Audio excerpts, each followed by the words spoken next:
जय हिंद साथियों, मैं देवेश कुमार और आप देख रहे हैं एस्पिरेंट्स मैथमेटिक्स का यूट्यूब चैनल। आप सभी का मेरे यूट्यूब चैनल पर स्वागत है। आज का जो ये सेशन होगा वो हमारा बेसिक मैथमेटिक्स का पार्ट 2 है। कल जहाँ तक हमने छोड़ा था नंबर्स के बारे में, उसी को आगे लेकर के चलना है। आज हम लोग नंबर को पूरा कंप्लीट करेंगे और दूसरी चीज़ कंसेप्ट ऑफ इन्फिनिटी देखेंगे, और अगर समय बचा तो रेकरिंग डेसिमल भी देखेंगे, नहीं तो नेक्स्ट वीडियो में उसको देखेंगे। तो आज का बस इतना ही हमारा होगा। तो चलिए शुरू करते हैं आज का नेक्स्ट टॉपिक। कल हम लोगों ने क्या देखा था कि जितने भी छोटे नंबर्स थे, ठीक ना, छोटे का मतलब यूँ समझ लीजिए बुझिनवा शब्द जो था, नेचुरल नंबर, होल नंबर, और क्या था, even number, odd number, integer, prime number, composite number, ये 7 थे। ठीक है, इस सभी के जो पिताजी है, डेट मीन्स इस सभी का जो ऊपर है वो है हमारा रेशनल नंबर। ठीक है, देखिए क्या है रेशनल नंबर जो है, मैं बता रहा हूँ रेशनल नंबर के बारे में थोड़ा सा। रेशनल नंबर हमारा टॉपिक है रेशनल नंबर। रेशनल नंबर जिसको हिंदी में बोलते हैं परिमेय संख्या। आप चाहो तो इसको हिंदी लिख सकते हैं परिमेय संख्या। ठीक है, अब इसी का जो छोटे छोटे पार्ट से, इसके जो नीचे जितने भी थे, कल हमने जिसके बारे में पढ़ा था, natural number, whole number, integer, और था even number, odd number, prime number, composite number, वो सारे इसी के अंतर्गत आते हैं। मतलब यूँ समझ लीजिए नेचुरल नंबर भी हमारा रेशनल नंबर है, इंटीजर भी हमारा रेशनल नंबर है, होल नंबर भी रेशनल नंबर है, इवन नंबर भी रेशनल नंबर है। तो क्या मतलब है इसका, ठीक ना। तो किसी, जैसे कि अभी तक ये धारणा है, सभी के मन में ये धारणा बसी हुई है, जैसे कि 10th क्लास में, 9th क्लास में नॉर्मल डेफिनेशन भी यही लिखा रहता है बुक में, कि वैसी संख्या जो p/q के फॉर्म में हो या जिसको p/q के फॉर्म में लिखा जा सके, उसे हम लोग परिमेय संख्या कहते हैं। जहाँ पर q नॉट इक्वल टू 0, मतलब q का वैल्यू 0 सिर्फ नहीं होना चाहिए, डैट मीन्स बट्टा में 0 नहीं होना चाहिए, बाकी कुछ भी रहे उससे कोई फर्क नहीं पड़ता है, वो परिमेय संख्या हो जाएगा, ऐसा कहना। ठीक है, लेकिन अगर मेरी सुनो, मैं अगर आपको बताऊं तो मैं एक नया डेफिनेशन आपको देने जा रहा हूं और नए तरीके से आपको बताने जा रहा हूं, जिसमें देखिए, जैसे कि कोई कहता है कि वैसी संख्या जो p/q के फॉर्म में हो उसे परिमेय संख्या कहते हैं। ठीक ना, p/q के फॉर्म में हो उसे परिमेय संख्या कहते हैं। बताइए तो ये p/q के फॉर्म में है कि नहीं है, और q नॉट इक्वल टू 0, तो ये परिमेय होना चाहिए, मतलब ये हमारा रेशनल नंबर होना चाहिए ना, ये रेशनल नंबर होना चाहिए। सही बात है, आप लोग के अनुसार यही होना चाहिए कि ये रेशनल नंबर होना चाहिए, लेकिन मेरे अनुसार ये रेशनल नंबर नहीं है, ये रेशनल नंबर है नहीं। जब रेशनल नंबर के कंडीशन को सेटिस्फाई कर रहा है कि ये p/q के फॉर्म में भी है और q में नीचे में 0 है, ये नहीं है, तो ये रेशनल नंबर होना चाहिए। लेकिन मेरे समझ से ये रेशनल नंबर नहीं है, इसको हम लोग बोलते हैं इक्विवेलेंट रेशनल नंबर। क्या इसको बोलते हैं? इक्विवेलेंट रेशनल नंबर, जिसको हिंदी में आप कह सकते हैं समतुल्य परिमेय संख्या। ये परिमेय तो नहीं है, लेकिन परिमेय के समतुल्य है, परिमेय के समतुल्य है, मतलब परिमेय के बराबर है। इसको जब काटेंगे हम लोग, ये 1/2, ये हमारा रेशनल नंबर है, ये क्या है? Equivalent rational number. देखिए जैसे कि 1/2 था, अब इसमें अगर ऊपर 3 और नीचे 3 से मल्टीप्लाई कर लेंगे तो क्या बनेगा? 3/6। तो ये भी है, लेकिन ये किसका? इसका इक्विवेलेंट रेशनल है। रियल में ये रेशनल नहीं है, ये इसका इक्विवेलेंट रेशनल। ठीक है, तो ये रेशनल नहीं है, ये हमारा क्या है? इक्विवेलेंट रेशनल नंबर है। यहीं पर गलती करते हैं। अब हम लोग ऊपर क्लास में आए तो स्टैंडर्ड तरीके से पढ़ेंगे। तो रेशनल नंबर के लिए जो आप 2 कंडीशन जानते थे, पहला कंडीशन की जो p/q के फॉर्म में हो और q नॉट इक्वल टू 0, बस इतना ही नहीं, आगे भी कुछ है, वो मैं आप लोग को बताने जा रहा हूँ। ठीक है, वो क्या है? रेशनल नंबर का डेफिनेशन से जरा सा देखिए क्या हम लिखा रहे हैं। The number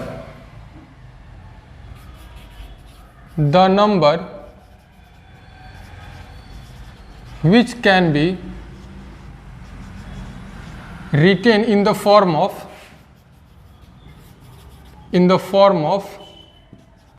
p/q where q not equal to 0, पहला condition, where q not equal to 0, पहला कंडीशन के नीचे में 0 नहीं होना चाहिए और मोस्ट इंपोर्टेंट कंडीशन है। दूसरा, HCF of p and q is equal to 1, P और क्यू का जो एचसीएफ होना चाहिए वो कितना होना चाहिए 1, ऑलवेज हमेशा पी और क्यू का जो एचसीएफ होना चाहिए, जैसे कि मान लिया 5/7, देखिए 5 और 7 इस दोनों का एचसीएफ निकालेगा। एचसीएफ का मतलब क्या होता है महत्तम समापवर्तक, जब इसका एचसीएफ निकालेगा तो कितना आएगा 1 आएगा, तो ये हमारा रेशनल नंबर को सेटिस्फाई करेगा। ठीक है, तो हमेशा एचसीएफ कितना होना चाहिए 1 होना चाहिए। और last and most important, where Q not equal to 0 HCF P and Q बराबर कितना होना चाहिए 1 होना चाहिए। और पी और क्यू जो होना चाहिए वो दोनों क्या होना चाहिए इंटीजर होना चाहिए। देखिए इसको बिलोंग्स पढ़ते हैं। ठीक है, आप लोगों के सामने पहली बार ये आ रहा है ई की तरह होता है, इसको बिलोंग्स एलिमेंट्स कहते हैं। मतलब पी और क्यू दोनों किससे बिलोंग करेगा आई से, मतलब पी भी इंटीजर होना चाहिए और क्यू भी इंटीजर होना चाहिए, ये सबसे बहुत बड़ी बात है। ठीक है, तो कोई the number which can be written in the form of, वैसी संख्या जो लिखी जा सकती है पी बाई क्यू के फॉर्म में, where Q not equal to 0 HCF P और क्यू बराबर 1, P and Q belongs to क्या होना चाहिए इंटीजर। एज फॉर एग्जाम्पल देख लीजिए, एज फॉर एग्जाम्पल अगर हम कह रहे हैं इज 5/7 ए रेशनल नंबर, मतलब ये क्वेश्चन हमने कहा कि क्या 5/7 एक रेशनल नंबर है, एस और नो में जवाब देना है। तो देखेंगे इस चारों कंडीशन को सेटिस्फाई कर रहा है कि नहीं। सबसे पहला कंडीशन हम लिखेंगे, बोलेंगे 5/7 is in the form of, आपको समझाने के लिए लिख रहे हैं इतना, ठीक ना, ये जरूरी नहीं कि आपको अगर कहना हो तो इतना लिखने का जरूरत है। 5/7 इन the form of P by Q, ये पी बाई क्यू के फॉर्म में है, पहला कंडीशन सेटिस्फाई हो रहा है ना, P/Q के फॉर्म में है ना, बिल्कुल है। दूसरा condition Q not equal to 0 है, क्या नीचे में 0 है, नहीं है, ये भी सेटिस्फाई हो रहा है। तीसरा condition HCF of P and Q, यानी आप लिखिएगा कि एचसीएफ ऑफ 5 और 7 कितना होता है 1 होता है, तो तीसरा कंडीशन भी सेटिस्फाई हो रहा है।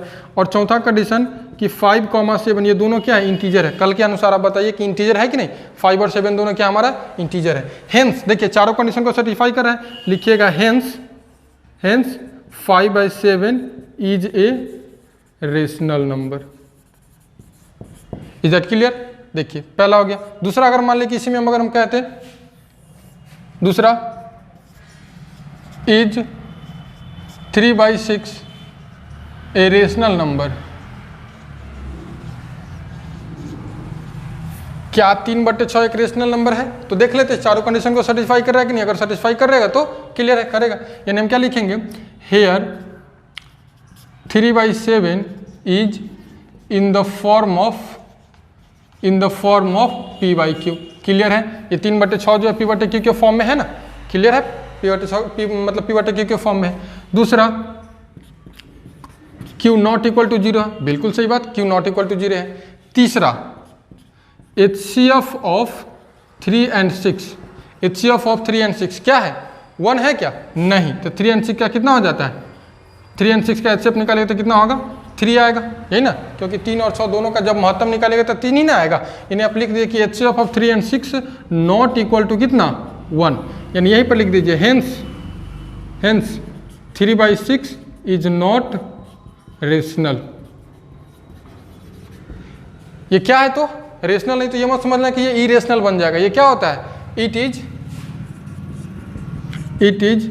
इक्विवेलेंट रेशनल नंबर ऑफ किसका 1/2 का। जब इसको काटिएगा तो 1/2 आएगा ना, तो यानी हम कह सकते हैं कि 3/6, ये इंपॉर्टेंट बात है, बहुत अच्छे से इसको नोट कीजिएगा कि 3/6 is the equivalent rational number of 1/2। मतलब 1/2 में ऊपर नीचे 3 से गुना करेंगे तो क्या बन जाएगा 3/6, तो 3/6 जो आएगा वो 1/2 का क्या होगा इक्विवेलेंट रेशनल नंबर बनेगा। Is that clear. ये रेशनल नहीं बल्कि क्या हमारा इक्विवेलेंट रेशनल है। क्लियर, चलिए उम्मीद कर रहा हूँ कि यहाँ तक आप समझ गए। अब रेशनल नंबर के बारे में कुछ इंपॉर्टेंट बातें जो आपको जानना जरूरी है, क्योंकि जब डेसिमल फॉर्म पढ़ाएंगे तो आपको समझ में आ जाएगा। नोट करके इस बात को लिख लीजिएगा। सबसे पहला और इंपॉर्टेंट बात, 0 हमारा रेशनल नंबर होता है, क्योंकि 0 के बट्टा में कुछ भी लिख सकते हैं, ना 0/1, 0/2, 0/3 कुछ भी लिख लो, कोई फर्क नहीं पड़ता। ठीक है, 0 इज ए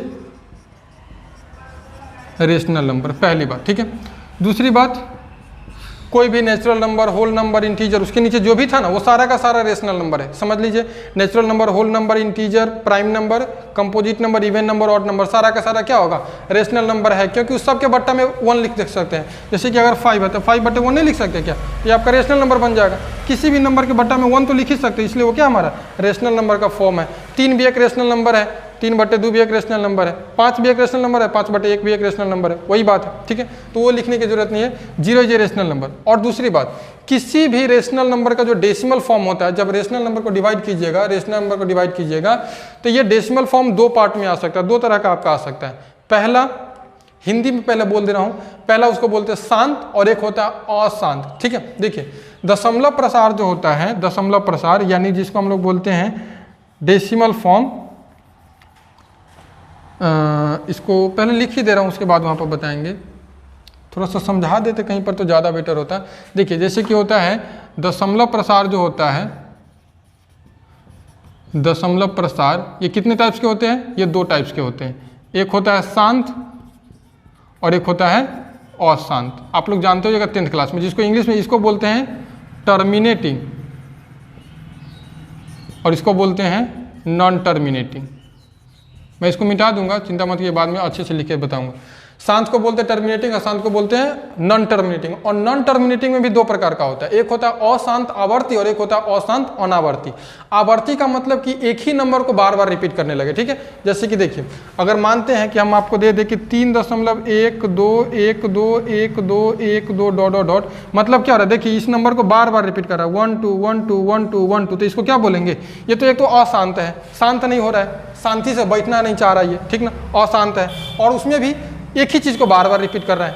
जैसे कि देखिए कोई बच्चा चिल्लाता है, ठीक ना, कोई बच्चा चिल्लाता है तो मतलब रोता है, तो उसका टोन देखिए, कोई बच्चा जो होता है कि बारी सुर लगाया हुआ रो रहा है अपना, ठीक ना, मस्ती में, तो वो बोलते हैं एक तो अशांत है और एक ही टोन में रो रहा है, ठीक है। और एक बच्चा जो होता है हुचुक के रोता है, जैसे कि रो रहा है, कभी अलग तरीके से ऐसे करके रोने लगता है, कभी अचानक ढंग से भुकासी पार के कस के रोने लगता है, तो वो अलग अलग अपना टर्म चेंज करता रहता है, अपना स्टाइल चेंज कर रहा है रोने का, ठीक ना। तो वो अशांत अनावर्ती है। जैसे कि देखिए इसी में अगर दे देते हैं 3.1231415, देखिए बार बार क्या हो रहा है, नंबर चेंज हो रहा है, 1 2 3 1 2 4 1 3 5 3 6 9 कुछ भी आ सकता है। तो इसको क्या बोलेंगे, अशांत अनावर्ती। ये अशांत आवर्ती और ये अशांत अनावर्ती। और जो पूरा कट जाए, जैसे कि 3.1, तो ये क्या हो गया, इसको शांत बोलेंगे। इंग्लिश में सुन लीजिए, इसको बोलेंगे टर्मिनेटिंग, इसको non terminating and repeating. Non terminating and repeating मतलब नॉन टर्मिनेटिंग है साथ साथ रिपीटिंग है, उसको बोलेंगे non terminating non repeating. Non terminating ना टर्मिनेटिंग है और ना ही रिपीटिंग है। क्लियर है। चलिए, तो वही बता रहा हूं कि जब किसी भी रेशनल नंबर का आप जब डेसिमल फॉर्म कन्वर्ट कीजिएगा, मतलब जैसे कि 3/6 है, चाहे 1/2 है, चाहे 3/5 आ गया, किसी भी रेशनल नंबर को जब आप डेसिमल फॉर्म में कन्वर्ट कीजिएगा तो वो 2 आ सकता है, या तो टर्मिनेटिंग आएगा या नॉन टर्मिनेटिंग एंड रिपीटिंग आएगा। क्लियर है। नॉन टर्मिनेटिंग नॉन रिपीटिंग आ ही नहीं सकता, यानी यही बात लिख रहे हैं नोट करके। दूसरी बात, सेकेंड पॉइंट क्या बोलेंगे, तो the decimal form of rational number may B का मतलब हो सकता है, मे बी या can be, may be either terminating का मतलब शांत, और नॉन टर्मिनेटिंग रिपीटिंग मतलब अशांत आवर्ती। एग्जाम्पल देख लीजिए, जैसे कि आपको भरोसा नहीं है तो जैसे कि अगर 1/2 है तो इसको डिवाइड किया तो कितना, ये पहले रेशनल नंबर है कि नहीं, हाँ है, पूरा का पूरा कंडीशन सेटिस्फाई करेगा, 0.5 मरतबे कटेगा, तो ये आपका क्या हो गया, ये आपका टर्मिनेटिंग है। क्या है, टर्मिनेटिंग। और अगर 1/3 है तो इसको डिवाइड किया तो कितना आ जाएगा, 0.333 करते रहिए, अपना डॉट डॉट आएगा, तो इसको क्या बोलेंगे, नॉन टर्मिनेटिंग रिपीटिंग। क्लियर है। कहीं पर भी किसी भी तरह से 1% भी दिक्कत है तो बोलिए, इसको नहीं लिखिएगा, ये जरूरी नहीं है अभी, ठीक ना, समझा तो देवे कि है, ठीक है। कहीं पर भी किसी प्रकार की कोई दिक्कत है, 1% भी जरा सा भी दिक्कत है तो बोलिए, इसमें कोई दिक्कत नहीं होनी चाहिए। मेरे समझ से रेशनल नंबर इतना बड़ा था, ठीक ना, आखिरकार ये सबका बाबू था तो थोड़ा सा लंबा चौड़ा तो लिखना पर फर्ज बनता है ना। आप इसका स्क्रीनशॉट ले लीजिए। जितना भी कल छुटका नंबर से पढ़े थे सबका ये बाबू है, ठीक ना। इसके भाई साहब को पढ़ेंगे आप इरेशनल नंबर, उसके बाद इसके भी बाबू को पढ़ना भी बाकी है रियल नंबर, ठीक है। चलिए इसका स्क्रीनशॉट ले लीजिए। नेक्स्ट पर आते हैं। चलिए अगला है अब इरेशनल नंबर। अगला क्या है? इरेशनल नंबर, जिसको हिंदी में अपरिमेय संख्या कहते हैं। क्या कहते हैं? अपरिमेय संख्या। देखिए परिमेय संख्या के कंडीशन को जो भी फॉलो नहीं करेगा वो सारा का सारा अपरिमेय संख्या हो जाएगा, ठीक ना, केवल इक्विवेलेंट वाला को छोड़ करके, ठीक है। सिंपल सा एक मस्ट बेस्ट, इसका बहुत सारा डेफिनेशन बनाया जा सकता है कि कोई भी जो पी बाई क्यू के फॉर्म में नहीं लिखा जा सके उसको इरेशनल कहेंगे, ठीक है। पता है मैं अपना पर्सनल एक्सपीरियंस बता रहा हूँ। जब मैं 9th क्लास में आया था, ठीक ना, तो हमारे जो सर थे, मैं जिनसे भी पढ़ा था, वो हमको बताए थे कि जिस संख्या को पी बाई क्यू के रूप में लिखा जा सके उसे परिमेय संख्या कहेंगे, ठीक ना। हंसिएगा मत, जो हकीकत है सो आपको स्टोरी सुना रहा हूँ, मैं हिनाई नहीं कर रहा हूँ। लेकिन मैं हमेशा क्या रहता था, जो बोल दिया वही सुन करके रह जाता था, उसी को अप्लाई करता था, बस इससे ज़्यादा कुछ नहीं, पूछ पाछ नहीं करने वाला काम करता था। ये मेरी कमजोरी थी, ठीक है। तो सर जब ये बोलते थे तो सर ने कहा कि 2 को परिमेय संख्या कहेंगे। क्यों कहेंगे? क्योंकि 2 को 2/1 लिख सकते हैं, तो ये परिमेय संख्या हो गया। वही सर दूसरी बार बोले कि √2 अपरिमेय संख्या है। तो मेरे मन में ये सवाल था हमेशा से, लेकिन हम कभी पूछे नहीं उनसे कि आखिर ऐसा क्यों। तो वो बोले कि √2 एक अपरिमेय संख्या, क्योंकि √2 को p/q के फॉर्म में नहीं लिखा जा सकता। ऐसा वो उस समय बोले थे, लेकिन ये गलत बात है कि √2 को हम लोग क्यों नहीं p/q के फॉर्म में लिख सकते। देखिए तो √2 के भी बट्टा में तो 1 लिख ही सकते हैं, तो ये भी हमारा परिमेय बनेगा कि नहीं? बिल्कुल बन सकता है, इसमें कोई शक नहीं है। लेकिन ये दूसरे कंडीशन को सेटिस्फाई नहीं करता है कि ये भी इंटीजर होना चाहिए और ये भी इंटीजर होना चाहिए। देखिए ये इंटीजर नहीं है, ये इंटीजर नहीं है। √2 हमारा इंटीजर है क्या? नहीं, इंटीजर पूर्णांक, कल वाला याद कीजिए, पूर्णांक, पूरा अंक, उसको पूर्णांक बोलते हैं, इंटीजर, ठीक ना। तो ये हमारा इंटीजर है ये नहीं, तो इसलिए ये हमारा परिमेय नहीं है। आपके अंदर ऐसा सवाल नहीं होना चाहिए, मन में नहीं हम छोड़ रहे हैं, जैसा मेरे मन में रह गया था 9th में, बाद में आकर के मैं इसी को क्लियर किया था कि ये भी एक परिमेय संख्या हो सकता है। हम अक्सर तो यही बोलते थे, जब भी कोई बोलता था कि √2 एक अपरिमेय संख्या है, तो मेरे दिमाग में फटाक से चलता था √2 को अपरिमेय क्यों कह रहा है। √2 को भी तो हम √2/1 लिखिए सकते हैं। लेकिन बाद में इस बात को हमको समझ में आया कि √2/1 लिखिए देने से क्या फर्क पड़ता है, क्योंकि ये तो हमारा इंटीजर है ये नहीं है। और परिमेय क्या कहते हैं, परिमेय संख्या बनने के लिए यानी रेशनल नंबर बनने के लिए कंडीशन है कि ऊपर में भी इंटीजर होना चाहिए और नीचे में भी इंटीजर होना चाहिए। Is that clear? सिंपल सी बात। तो बहुत सारा डेफिनेशन बनाया जाता है। रेशनल नंबर के कंडीशन को, एक भी कंडीशन को अगर अनफॉलो कर देगा तो हमारा हो जाएगा इरेशनल नंबर। लेकिन वहाँ पर ये बात हमेशा बोलना पड़ेगा कि वो क्या बोलते हैं उसको, रिलेटिव रेशनल नंबर नहीं होना चाहिए। रिलेटिव रेशनल नंबर को छोड़ करके बाकी जो भी आएगा वो इरेशनल नंबर के अंतर्गत आ जाएगा। तो मेरा ऐसा मानना है, मैं अपने तरीके से डेफिनेशन बता रहा हूँ। जैसे कि 2 को फॉर्म देके, एगो हम बोले हैं कौन सी, टर्मिनेटिंग, और एक क्या बोले हैं, नॉन टर्मिनेटिंग रिपीटिंग। तो जो इस कंडीशन को फॉलो करेगा वो हमारा क्या हो जाएगा, रेशनल हो जाएगा, और जो इस कंडीशन को फॉलो नहीं करेगा वो हमारा इरेशनल हो जाएगा। क्योंकि कोई भी नंबर या तो इसको फॉलो करेगा, नहीं तो ये क्या बच गया, नॉन टर्मिनेटिंग नॉन रिपीटिंग, उसी को ना बोलेंगे। तो सिंपल सा इसका डेफिनेशन मैं उसी फॉर्म में दे रहा हूं, the number whose decimal form will be का मतलब होगा, कंफर्म वही होगा, the number whose decimal form will be non terminating non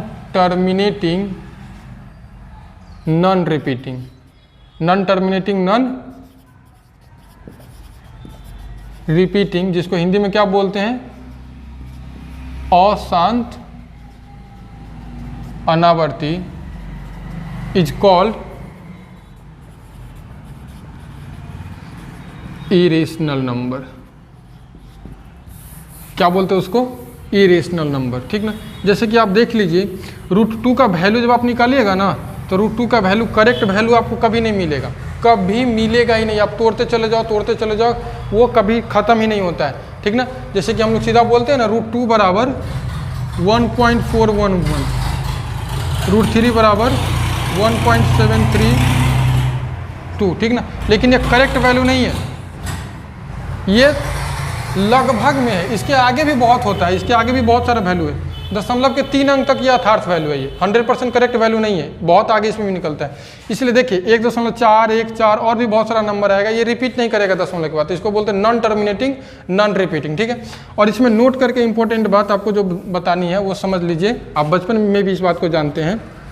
देखिए पाई जो होता है, पाई इसका वैल्यू होता है 22/7, तो ये 22/7 जो है, बड़ा आश्चर्य की बात है, इसी का वैल्यू है ये हमारा होता है रेशनल नंबर। ये क्या होता है हमारा रेशनल नंबर, और ये क्या होता है इरेशनल नंबर, ठीक है। इसमें बहुत ही कन्फ्यूजन रहता है बच्चों को, अक्सर इसमें कन्फ्यूजन रहता है कि आखिर ऐसा क्यों, ये रेशनल क्यों और ये इरेशनल क्यों, ठीक है। एक प्रकार से इसको आप एक्सेप्शन या अपवाद लेकर के भी चल सकते हैं।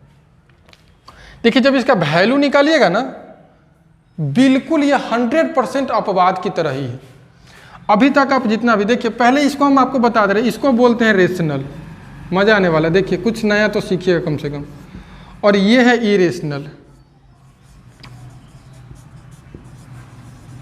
ऐसा क्यों भाई साहब?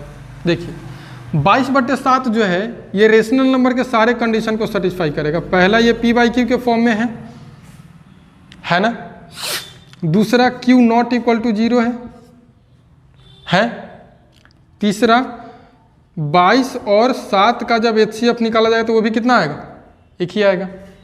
और चौथा 22 और 7 दोनों क्या है, इंटीजर। बताइए तो ये सारे के सारे को फॉलो कर रहे हैं ना, कर रहा है, तो ये हमारा क्या हो गया रेशनल नंबर। इसमें किसी को शक है नहीं है। दूसरी बात, जब आप इसका वैल्यू निकालिएगा, देखिए 7 से जब 22 को डिवाइड कीजिएगा कभी ख़त्म ही नहीं होगा, ये कभी ख़त्म ही नहीं होगा, non terminating and non repeating आएगा। जबकि ये रेशनल नंबर है तो ये आना क्या चाहिए, ये क्या आना चाहिए, ये नॉन टर्मिनेटिंग आए तो रिपीटिंग होना चाहिए, लेकिन ये नॉन टर्मिनेटिंग नॉन रिपीटिंग आएगा, ठीक है। डिवाइड करके आप देख लेना, जैसे कि देखिए हम दिखा दे रहे हैं 3 1 2.0 1 7 3 फिर 0 0, ठीक है। ये आपका आ जाएगा 1 और 4 मरतबे, ये आपका हो गया 2 0 5 मरतबे थोड़ी ना, 2 14 6 0 8 56 4। हम कितना आगे आपको बताया, आप कर लीजिएगा खुदे, ये कटेगा ही नहीं। आप बताइए यहाँ पर मैथ का ये रूल एक प्रकार से फेल हो गया ना, कि कहा गया था कि जो अभी हम नोट करके लिखाए थे कि the decimal form of rational number is non terminating और नॉन टर्मिनेटिंग रिपीटिंग, लेकिन इसको ये फॉलो नहीं कर रहा है, इसीलिए इसको 2 कैटेगरी में बांट दिया गया।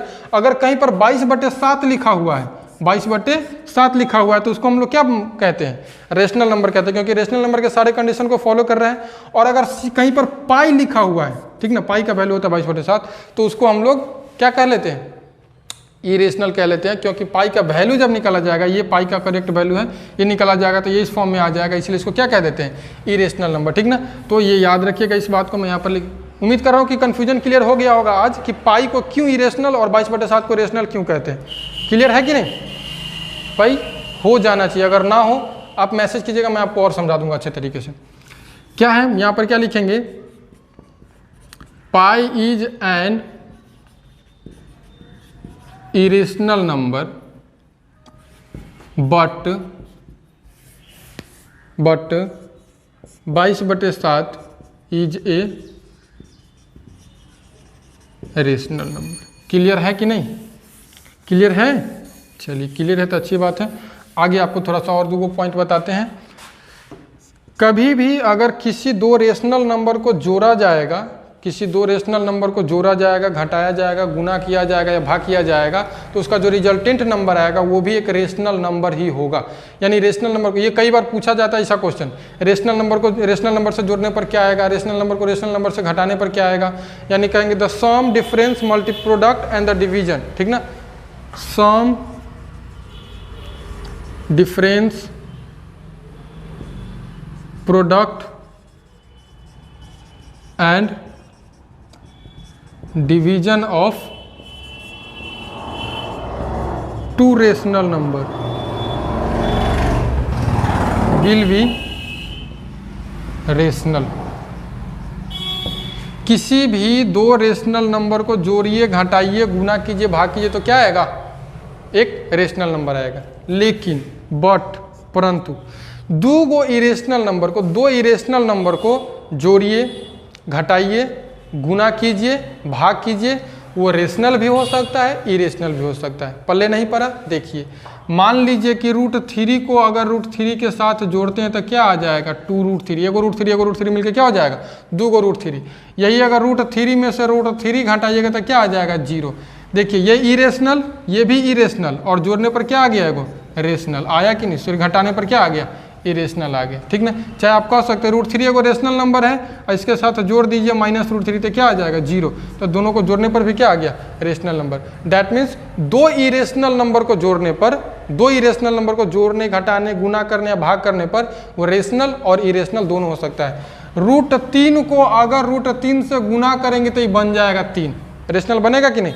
वही अगर √3 को अगर √4 से गुना करेंगे तो ये बन जाएगा √12, तो ये रेशनल आ गया। डैट मीन्स ये बहुत अच्छी बात है, सम डिफरेंस, प्रोडक्ट मतलब गुना होता है, ठीक ना, यानी मल्टीप्लीकेशन समझिए, product and division of two rational number may be rational और इरेशनल। वो रेशनल भी हो सकता है या फिर इरेशनल भी हो सकता है। Is that clear? चलिए, और तीसरा, अगर एक रेशनल और एक इरेशनल आ जाए, तो जीरो को छोड़ करके बाकी किसी के साथ वो कंडीशन हो जाएगा, एक रेशनल और एक इरेशनल, एक रेशनल और एक इरेशनल, एक रेशनल और एक इरेशनल, एक रेशनल और एक इरेशनल को जोड़ने पर आपको हमेशा क्या आएगा? इरेशनल ही आएगा। क्लियर है? हमेशा, केवल जीरो को छोड़ करके। देखिए, लेकिन अगर जीरो के साथ गुना या भाग होता है ना, जीरो के साथ ये रेशनल बन जाएगा। ठीक है? एक्सेप्टिंग जीरो मतलब जीरो को छोड़ करके, एक्सेप्ट नहीं, एक्सेप्ट का मतलब होता है छोड़ना, एक्सेप्ट मतलब ग्रहण करना, एक्सेप्ट मतलब छोड़ देना। ठीक है? चलिए, तो ये बता रहा हूं, लास्ट पॉइंट नीचे दिख जाएगा ना, एक्सेप्टिंग जीरो इधर लिख देते हैं।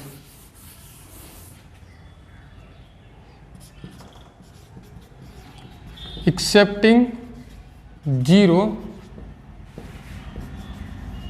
द सम डिफरेंस प्रोडक्ट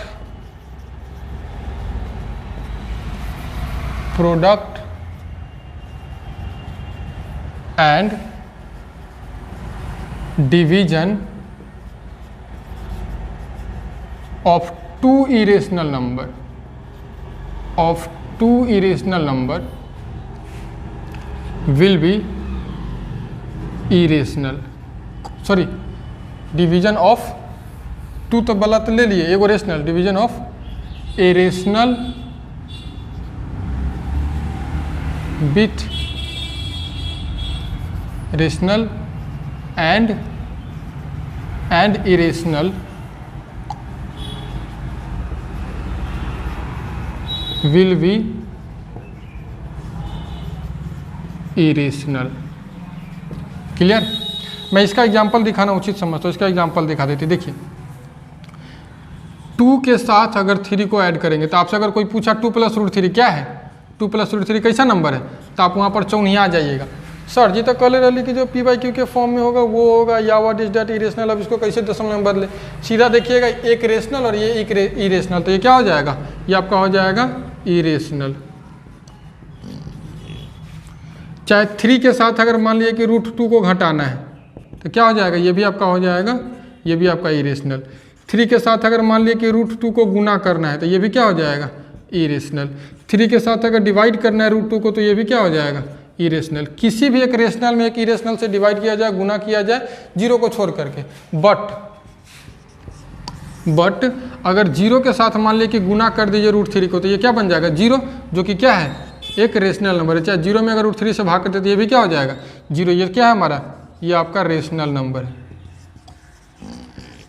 ठीक है। तो इसलिए यहाँ पर लिख दिया कि एक्सेप्टिंग जीरो, मतलब जीरो को छोड़ते हुए, ठीक ना, जीरो को छोड़ करके बाकी सारा पे ये नियम लागू होता है। क्लियर है 100%? इरेशनल क्लियर होगा आपका 100%। नोट करके एक बात लिख लीजिए, पीछे हम भूल गए लिखना, अभी याद आया, लिख दे रहे हैं। जिस तरीके से नेचुरल नंबर को n से डिनोट करते हैं, होल नंबर को w से डिनोट करते हैं, इंटीजर को i से डिनोट करते हैं, इसी तरीके से रेशनल नंबर को कैपिटल Q से डिनोट करते हैं, ठीक है। और इरेशनल नंबर को Q to the power C से डिनोट करते हैं, ठीक ना, उसको कंपोनेंट बोलते हैं। तो लिख लीजिएगा नोट करके एक नंबर में, सारे नंबर के लिए नोटेशन नहीं दिया गया, कुछ ही नंबर के लिए दिया गया, ठीक है। क्या लिखेंगे, the set of rational number is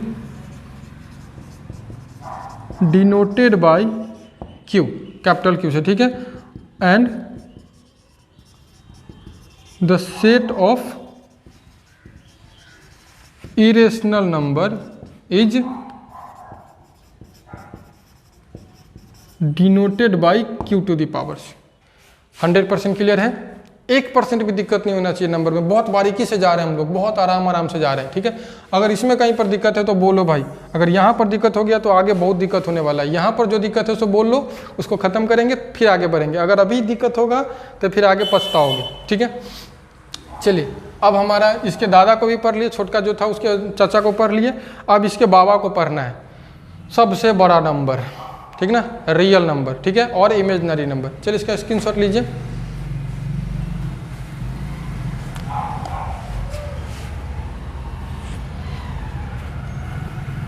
चलिए, अभी का सबसे इंपॉर्टेंट टॉपिक, अभी तक का नंबर्स का सबसे इंपॉर्टेंट, नंबर का दो पार्ट जो होता है, एक रियल और एक इमेजिनरी। उसमें एक रियल पढ़ना बाकी और एक इमेजिनरी, उसके बाद हमारा नंबर खत्म हो जाएगा, ठीक है। नेक्स्ट टॉपिक के बारे में चर्चा करेंगे इसके बाद। तो हमारा टॉपिक है अभी रियल नंबर, ठीक है, वास्तविक संख्या। देखिए, इसका बहुत सारा डेफिनेशन बनाया गया रियल नंबर का, अलग अलग तरीके से, अलग अलग, मतलब जितने गणितज्ञ आते गए उसके अनुसार इसका डेफिनेशन बनाता गया रियल नंबर। पहला डेफिनेशन इसके सामने आ रहा है आपके सामने, क्या होता है, देखिए, रियल नंबर के नंबर के दो पार्ट, एक रियल नंबर और एक इमेजिनरी नंबर। और रियल नंबर के भी दो पार्ट, एक रेशनल और एक इरेशनल। क्या होता है, एक रेशनल और एक इरेशनल। तो इसलिए कह दिया था कि रेशनल और इरेशनल को अगर कंबाइन कर दिया जाए तो वो सारा नंबर मिलकर के क्या कहलाएगा, रियल नंबर कहलाएगा। यानी हम लोग बोलेंगे द सेट ऑफ, सबसे पहला definition, the set of rational number and irrational number is called real number, is called real number, ठीक है। रियल नंबर को हम लोग कैपिटल आर से डिनोट करते हैं, तो इसीलिए कह सकते हैं, याद रखिएगा कि आर बराबर Q I union Q to the power C. मतलब Q और Q to the power C को अगर जोड़ दिया जाए, यूनियन का मतलब क्या होता है, जोड़ना। दो सेट को जो आपस में जोड़ते हैं ना, तो उसको यूनियन से डिनोट करते हैं, जोड़ने के लिए, ठीक है। तो Q और Q to the power C को अगर जोड़ देंगे तो क्या बन जाएगा, रियल नंबर। R से क्या होता है, डिनोट किया था, यहीं पर हमको लिख देना चाहिए था, real number. The set of real number is denoted by R, ठीक ना। दूसरी बात, दूसरा डेफिनेशन, पहला definition the set of real number is the set of rational number and irrational number is called real number. वास्तविक definition यही है, real में मतलब मैक्सिमम जगहों पर यही लिखा होता है, ठीक ना, और यही अप्लाई भी करते हैं। चाहे ये भी कह सकते हैं द नंबर बिटवीन, मतलब आप समझ लीजिए इसके बीच में तो सारा का सारा नंबर आ जाएगा। The number between minus infinity to infinity is called real number. That means आप देख लीजिए, आर के बराबर में ये भी लिखा जाता है, याद रखिएगा, आर के बराबर में ये भी लिखा जाता है, ऐसे लिख दिया गया माइनस इन्फिनिटी से इन्फिनिटी, तो ये भी रियल नंबर के बराबर ही है, ठीक है। मतलब माइनस इन्फिनिटी से इन्फिनिटी लिखे या उसको आर लिखे, बहुत जगह पर लिखेगा। जब आपको डोमेन, रेंज, फंक्शन का ये सब पढ़ाएंगे ना, तो आपको पता चलेगा ये हमारा क्या होता है पता है, इंटरवल है। इसको हम लोग ओपन इंटरवल बोलते हैं, ओपन इंटरवल में ये नंबर लिखा गया। Third definition, the number which can be represented on a number line number line मतलब संख्या रेखा। 9th क्लास में आपको सचिव बताए होंगे संख्या रेखा के आधार पर परिमेय और अपरिमेय को संख्या रेखा पर इंगित करना। Number line is called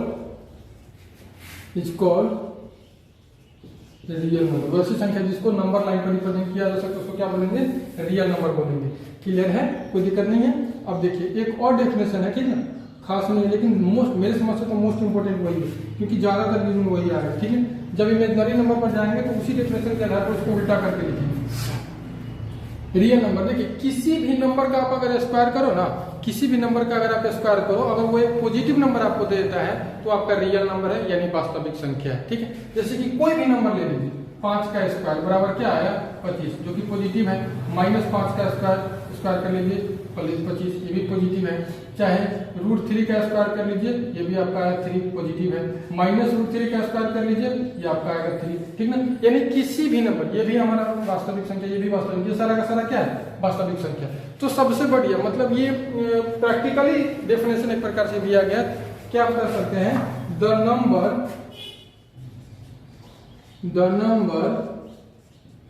whose square is positive is called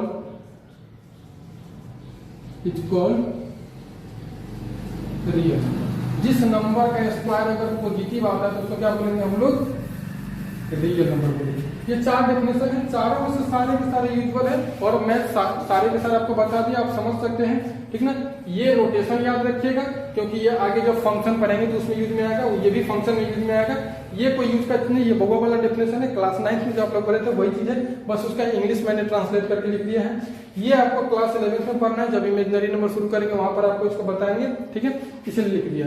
अब इसमें थोड़ा सा इसमें भी जान लीजिए कि रियल नंबर को भी 3 पार्ट में कैटेगराइज किया गया है। रियल नंबर को कितने पार्ट में कैटेगराइज किया गया है, 3 पार्ट में कैटेगराइज किया गया है। पहला R+, शायद आप लोग समझ गए होंगे लिखते मात्र, R- और तीसरा R0। ठीक है, R+ का मतलब पॉजिटिव रियल नंबर, मैं डेफिनेशन लिखना उचित नहीं समझता हूँ, पॉजिटिव रियल नंबर। R- का मतलब निगेटिव रियल नंबर, वैसी संख्या जो निगेटिव होगा वो निगेटिव रियल नंबर। और R0 का मतलब R0 बराबर क्या हो जाएगा, R+ यूनियन R-, 0 को छोड़ करके बाकी R+ और R- वाला को यूनियन निकालेंगे तो क्या कहला जाएगा, R0 कहला जाएगा। कोई दिक्कत है, ठीक है, इसमें कोई खास नहीं था, बस जैसे इंटीजर को 3 पार्ट में बांटे तो उसी तरीके से रियल नंबर को भी 3 पार्ट में कैटेगराइज कर दिए। रियल नंबर में इससे ज्यादा और कुछ नहीं है। ठीक है, ये खत्म।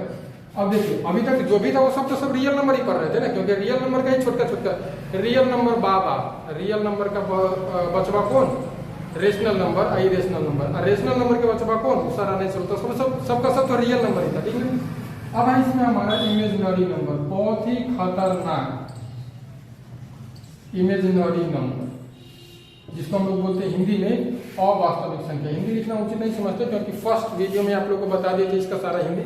इमेजिनरी नंबर, इमेजिन का मतलब होता है कल्पना करना, ये अवास्तविक है, वास्तव में ऐसा है ही नहीं कोई नंबर। ठीक ना, केवल एक काल्पनिक नंबर है, बस कल्पना किया गया कि ऐसा नंबर हो सकता है। ठीक ना, ये एक काल्पनिक नंबर है, इमेजिनरी नंबर। ठीक है, तो देखिए इमेजिनरी नंबर का डेफिनेशन इसका अपोजिट करके देंगे केवल इसका। ठीक ना, कि जिस नंबर का स्क्वायर करने पर अगर नेगेटिव आ जाएगा तो उसको हम लोग इमेजिनरी नंबर बोलेंगे।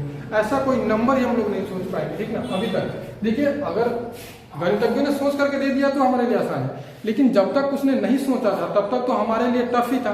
देखिए जैसे कि किसी भी चीज का जब खोज हो जाता है तब हमको लगता है ये कोई बहुत बड़ी चीज नहीं है, लेकिन खोज ना होने से पहले वो उसके लिए बहुत बड़ी चीज होती है। ठीक ना, जैसे कि न्यूटन के आने से पहले भी आम नीचे ही गिरता था, सेब नीचे ही गिरता था। ऐसा नहीं था कि सेब उस टाइम में न्यूटन से पहले जो उसके बाबा पढ़ता था तो उस टाइम में क्या होता था, सेब ऊपर उठ जाता था, ऐसा नहीं। लेकिन न्यूटन ने उसको सोचा, न्यूटन ने उस चीज पर सोचा कि आखिर वो गिरा तो नीचे क्यों गिरा, तो वो ग्रेविटी का खोज कर दिया।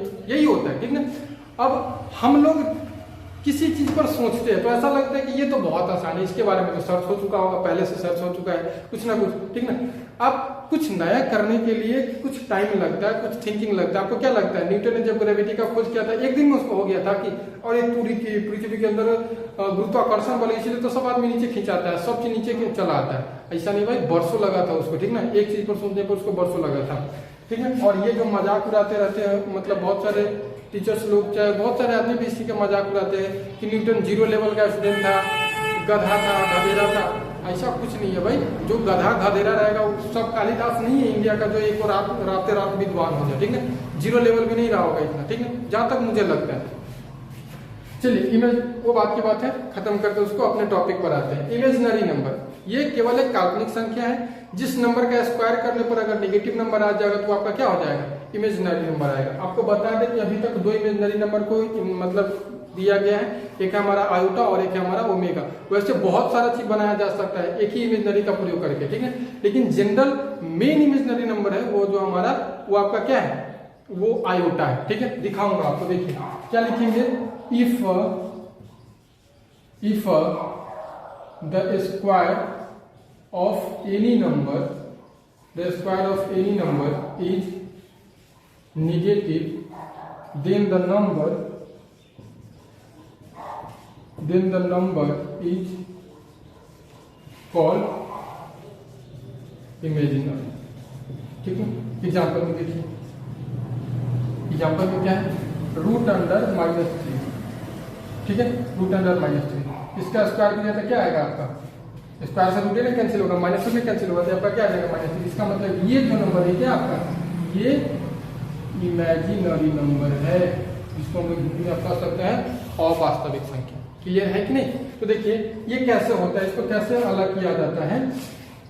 इमेजिनरी नंबर के लिए सबसे इंपॉर्टेंट बात, रूट अंडर -1 को इमेजिनरी कहा जाता है, ठीक है। आयोटा इसका वैल्यू होता है, इसको हम लोग पढ़ते क्या है, आयोटा, लोटा नहीं पढ़ते, इसको क्या पढ़ते हैं, आयोटा, ठीक है, लोटा नहीं पढ़िएगा, आयोटा, जिसको डिनोट करते हैं आई से। रूट अंडर -1 का वैल्यू आई होता है। कहीं भी अगर आई, स्मॉल आई लगा है किसी नंबर के साथ, तो वो सिंपल सी बात इमेजिनरी है, ठीक है। जैसे कि ये हो गया, अगर 5i लिख दिया है तो इसका मतलब ये भी इमेजिनरी हो गया, क्योंकि ये रियल है और ये इमेजिनरी है। रियल और इमेजिनरी को आपस में गुना करेंगे तो क्या हो जाएगा, इमेजिनरी हो जाएगा। इसका वैल्यू क्या होगा, इसका वैल्यू मतलब 5 i इंटू रूट अंडर -1। इसी को ऐसे लिख सकते हैं 25 और गुने रूट अंडर -1। इसको एक साथ लिखेंगे तो क्या हो जाएगा, -25। वही बात है, -25 को जब बाहर निकलेगा ना तो ये 5i बन जाएगा। क्लियर है। चलिए तो ये हो गया इमेजिनरी नंबर, ठीक है। इमेजिनरी नंबर क्या है, आयोटा है, और एक होता है ओमेगा। ओमेगा का वैल्यू आपको बताया, तो ओमेगा का वैल्यू कितना होता है, उसको डब्ल्यू, स्मॉल डब्ल्यू से सूचित किया जाता है, वो होता है -1 प्लस रूट अंडर 3/2 बराबर क्या होता है, ओमेगा। इसको पढ़ते क्या हम, ओमेगा, ठीक है। बहुत ज्यादा यूज में आता है, इसमें लिख लीजिएगा, ज्यादा उचित रहेगा। ओमेगा और आयोटा, ये आपके लाइफ में नई पहली बार आया होगा। 10th पास और जितने भी स्टूडेंट होंगे उनके जीवन में ये पहली बार आया होगा, आयोटा और ओमेगा। मुझे ऐसा लगता है, अगर आप पहले से जानते हैं तो खैर कोई बात नहीं, आप तब तो आप बोनस है आपके पास, ठीक है। नहीं जानते तो आप जान लीजिए, ये आयोटा का वैल्यू रूट अंडर -1 और ओमेगा का वैल्यू -1 प्लस रूट अंडर 3/2। ये भी आपको दिखाऊंगा कि ओमेगा का वैल्यू कहाँ से आया, ठीक है। ओमेगा का वैल्यू ये क्यों आया है, ठीक है। जब कॉम्प्लेक्स नंबर पढ़ेंगे तब बताएंगे, अभी नहीं बताऊंगा। सब चीज एक ही बार में कैसे बताऊंगा, अभी हम लोग बेसिक पढ़ रहे हैं ना, तो बेसिक को बेसिक की तरह लेकर के चलते, पूरा जटिल नहीं बनाते हम, ठीक है। ये आपका हो गया इमेजिनरी नंबर, रियल नंबर। इसका एक स्क्रीनशॉट ले लीजिए आप, ठीक है। इसके बाद आपको अब जो मैं कराने वाला हूं, ठीक ना, ये यहीं पर खत्म नहीं होने वाला है। इमेजिनरी नंबर पर इस आयोटा का जो कमाल है वो मैं आपको दिखाने वाला हूं, लेकिन चूंकि अगर अभी बनाएंगे तो ये वीडियो बहुत लंबा हो जाएगा, आप लोग बोर होने लगिएगा।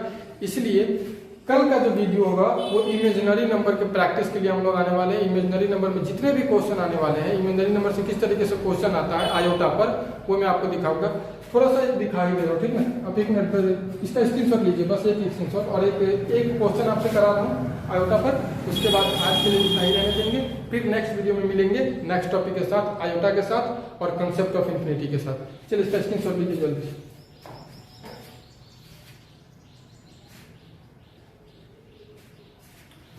एरिया, चलिए देखिए, इधर मैं निकाल रहा हूँ, इतना ध्यान नहीं दे रहे हैं। जैसे कि क्वेश्चन आपसे हम बोल दें, द वैल्यू ऑफ, देखिए the value of 1 plus iota के पावर 5 इंटू 1 माइनस आयोटा का पावर 5 8 ये पूछा हुआ क्वेश्चन है। ऑप्शन नंबर 1 है -8, ऑप्शन नंबर 2 है 8i, ऑप्शन नंबर 3 है 8, ऑप्शन नंबर 4 है 32। ठीक है, अब देखते हैं इसको बनाते हैं आयोटा के आधार पर। याद रखिएगा आयोटा जब भी आएगा उसका वैल्यू कितना होगा, -1 होगा। वो और डिटेलिंग में कल बताएंगे, चिंता मत कीजिए। अभी आपको एक बस बेसिक के रूप में क्वेश्चन दिखा रहा इसका सोल्यूशन करेंगे। ठीक ना, ये कॉम्पिटिटिव एग्जाम का पूछा हुआ क्वेश्चन है, याद रखिएगा। ठीक है, देखिए बेसिक आयोटा पर आपके पास गिवन क्या है, गिवन है 1 प्लस आयोटा का पावर 5 इंटू 1 माइनस आयोटा के पावर 5। अब देखिए फर्स्ट है यहाँ पर स्टूडेंट, जब शॉर्ट एंड बेसिक पढ़ाएंगे तो उसमें क्लियर करेंगे। यहाँ पर लेकर सोचता है आज तक हम सर जी कहिए a प्लस बी के पावर 5 तोड़े के ना सिखेल है ना सिखेल एक केना तोड़ हम a प्लस बी के पावर 5 केना तोड़ते, a प्लस बी का होल स्क्वायर रहता तो तोड़ देते, a माइनस बी का होल स्क्वायर रहते तो भी तोड़ देते। ठीक है, लेकिन a माइनस बी का होल क्यों तक रहता, पावर 3 तक भी ठीक है, ये तो ससुरी पावर 5 पूछ रहा है, ये कहाँ से हम जवाब देंगे।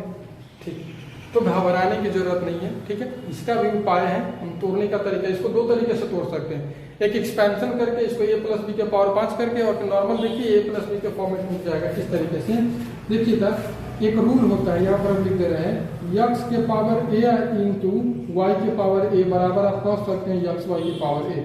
अगर पावर दोनों का सेम है तो दोनों को आप मल्टीप्लाई कर लीजिए, ऐसा ये रूल है एक प्रकार। ठीक है, सर्ड इंडिसेस का रूल है। तो देखिए इसको ऐसा लिख सकते हैं 1 प्लस आयोटा के पावर 5 और 1 माइनस आयोटा का पावर 5 बराबर 1 plus iota into 1 minus iota का पावर 5। क्लियर है कि नहीं, इसको मल्टीप्लाई कर सकते। देखिए a plus B into A minus B बराबर क्या होता है, a स्क्वायर और माइनस बी स्क्वायर का पावर कितना 5।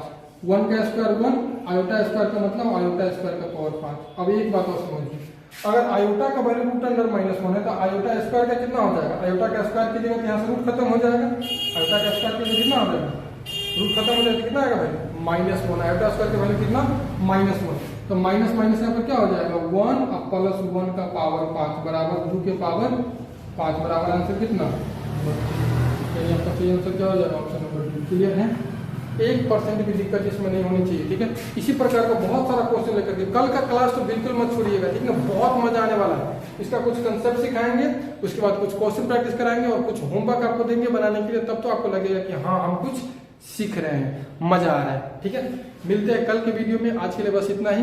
थैंक यू सो मच, जय हिंद।